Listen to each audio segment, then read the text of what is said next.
Hello again and welcome back.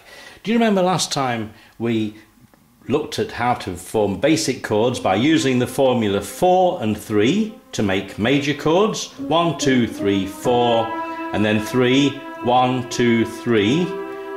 Or to reverse it and say 3 and 4, 1, 2, 3, 1, 2, 3, 4 to make minor chords. In other words, we drop the middle one down to make the minor chords.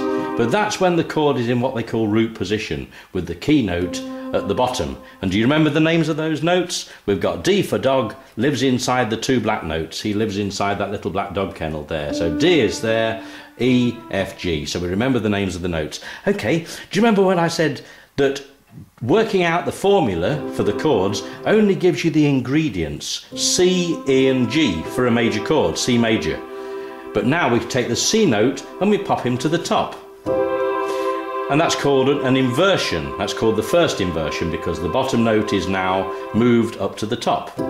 It's still the same ingredients. Look, instead of C, E, G, we have E, G, C. Now the reason for doing that is because we don't have to jump our hand about the keyboard.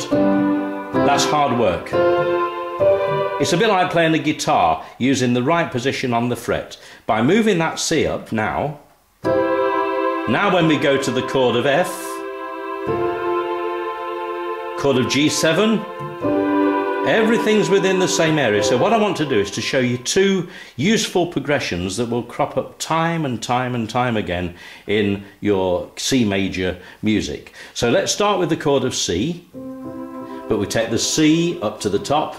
Off we go, we're up and running. I want you to play a C, A minor, and now drop down. See, we're missing out a note each time, so it's every alternate white note, look. That's D minor 7, and then the top two go down to G7. Very, very useful progression. C, the middle one goes up, and now that one goes either side, and now the top two go down. Let's go again, C, and that's C, A minor, D minor 7, G7, ever so useful. Middle goes up, the bottom one spreads out, so you're doing every alternate note, and the top two go down to G7. Let's do it in time.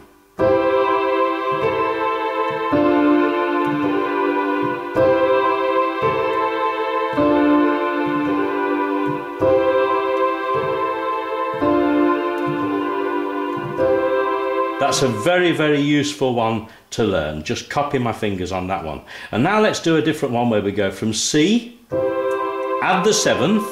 Do you remember how to work out the 7? We do 3 on top, look. So it's 1, 2, 3, 4, 1, 2, 3. That gives you the chord of C. And the 7th, we go 3 more, 1, 2, 3, and there is your C7. But I want you to play the C at the top again. So I want you to play a chord of C. We add the 7,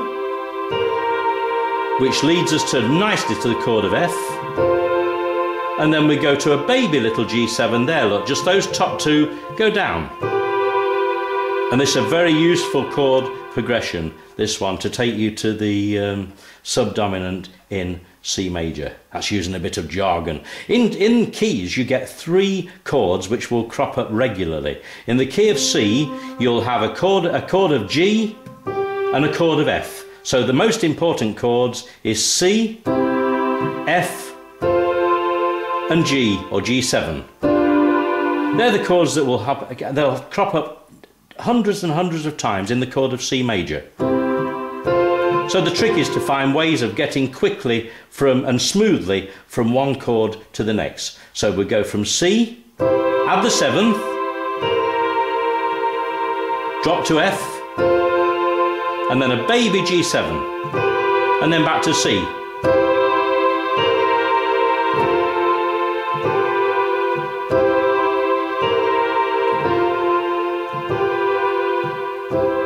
There. And that's just a couple of simple chord progressions for you to be practicing, for you to be getting on with. Best of luck with your music. Happy music.